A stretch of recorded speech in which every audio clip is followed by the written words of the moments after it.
song is I'll Cry Glory, and basically it's based out of Psalm 29, and it was really birthed. I was having this time where God was really putting his finger on some stuff in my life, saying, Ben, are you willing to trust me and follow me no matter what everybody else is doing? If the entire Christian community goes off into ungodliness and worldliness and hypocrisy, are you willing to be the man that stands up and stands upon my promises and is willing to risk everything for the gospel?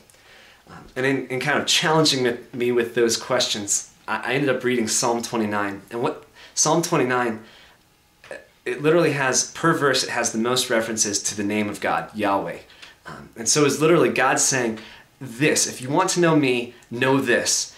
It talks about the voice of the Lord, does all these great things. I guess I should say it first starts out with, I will ascribe to the Lord greatness. I will ascribe to the Lord the glory due his name. Ascribe to the Lord splendor and majesty. Ascribe to the Lord the glory due his name. So I'm like, this is great stuff. I could write a good song off of this. And then it goes off into some weird stuff. It's like the voice of the Lord is over the waters. The voice of the God of glory thunders. The voice of the Lord breaks the cedars of Lebanon. He makes Lebanon skip like a calf. The voice of the Lord makes deer give birth. And I'm going, this just doesn't seem like this is going to work to write a song about deer giving birth. I think that would have to be like a country song. Maybe Johnny Cash could do it. But I'm not going to write a song about deer giving birth. So I'm kind of raising my eyebrow going, I don't really know what this psalm is about. But at the end of it, it goes, and in his temple all cry glory. And it just stuck me in the heart with, okay, the voice of the Lord has commanded all this stuff. It's commanded sun, it's commanded rain, it's commanded fire, it's commanded breaking the cedars, it's commanded even the beasts of the field. It jurisdicts everything that they do. And so it cut to my heart. God saying, Ben, no matter what I command you to do, no matter what everybody else is doing, no matter what my voice speaks for you and tells you where to go, no matter where I lead, will you follow? Will you cry? Will this temple of the Holy Spirit, will it cry glory with everything inside?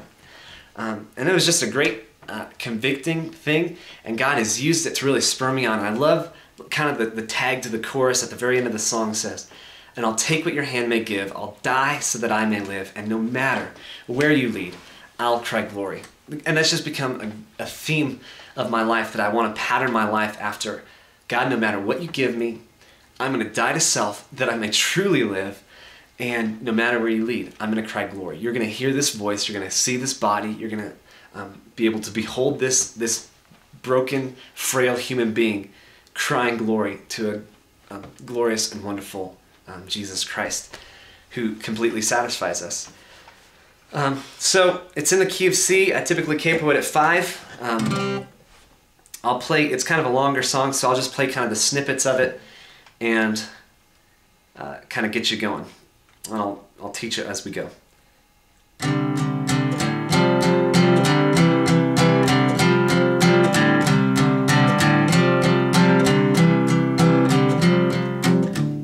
Your voice thunders through the trees. Your voice calms the raging seas. Both sun and rain come from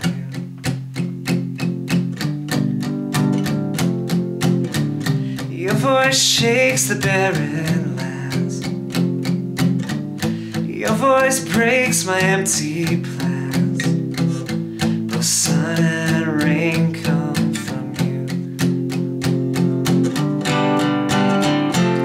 And though through your voice the stars may fall from the sky, your voice will be my true delight. So I'll cry glory for you. I'm holy. So I'll cry glory for you. I'm holy.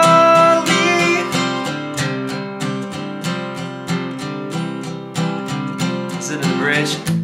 The Lord sits enthroned above earth's starry course.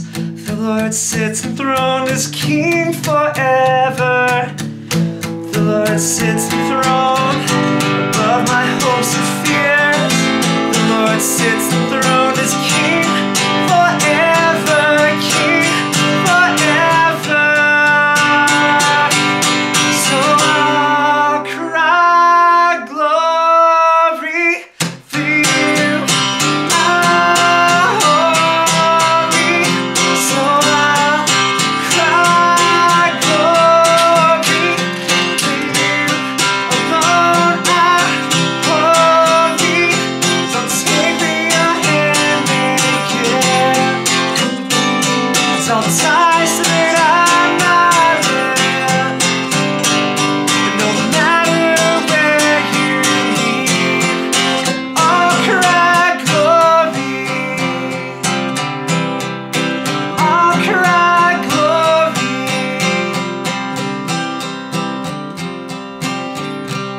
glory. I'll typically like to end it with just singing glory and honor, wisdom and power, and just build it and let it rise.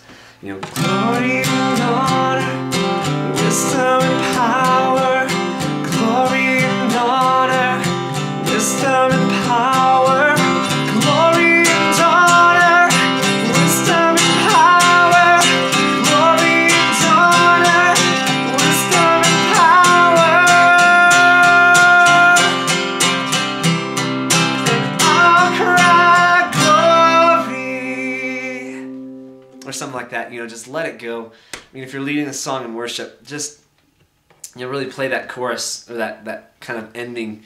I would say just let it go, let people take it and run with it. I really love as a worship leader when I can just kind of step back and let it be the congregation, let it be us as a family, kind of lifting our voices together. And it's something that's really simple. That was cool because that part came as just me and the band. We were practicing, and we were just wanting to keep going with the song. We literally just kept going for a long time, just singing that glory and honor, wisdom and power. Sorry that my shaker thing fell down right in the middle of the song. I think I got animated a little bit too much and knocked it off of the piano. So my apologies for the little shaker thing falling. All right, quick walkthrough. It's really easy. You're just using the G shape. You're kind of doing a to like a C chord. It's all on the A string basically, to your 3rd fret basically, down to the 2nd fret. That's pretty much the same thing for your choruses. So here you go. You've got up to your 3rd fret.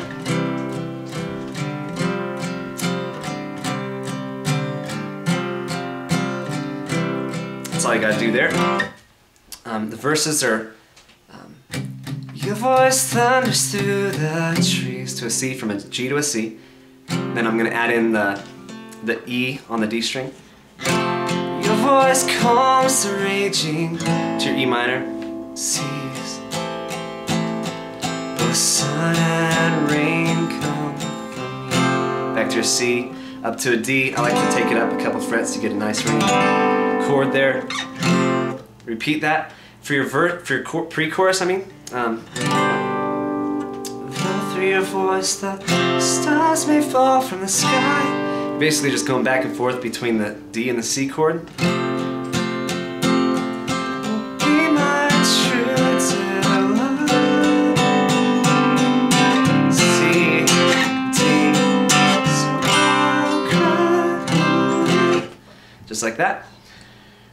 The bridge is really just back and forth between the E minor and the D chord over F sharp. You want to make sure to throw the thumb over, or maybe play it like that. And really, we like to play through it twice, play through that bridge twice. And the second time, kind of the last half, we just, Caleb, the guy that typically plays drums with me, he'll just, you know, kind of pound out not on the piano, rather, that was my elbow, once again hitting the piano.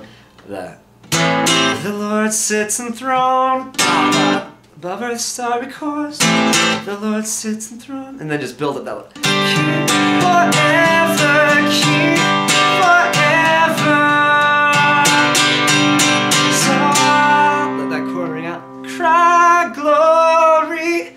And if you've got a drummer, just give that nice big pound right there, right before you go back in. So I'll cry glory, bam, for you.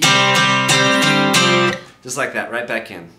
Final thing, that little tag. Take what your hand may give. So E minor, D, C. Ties that I might live. I'll cry glory. So back to your D. I'll cry glory. I'll cry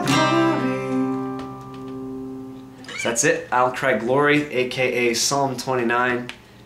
If it's too high for you or you need to move it, that's what I love about capos, is that you can lower it down to A to suit the voice, or to, if you're going to lead it congregationally, you may want to take it down to A or something like that. It's going to be the same thing either way. So there you have it.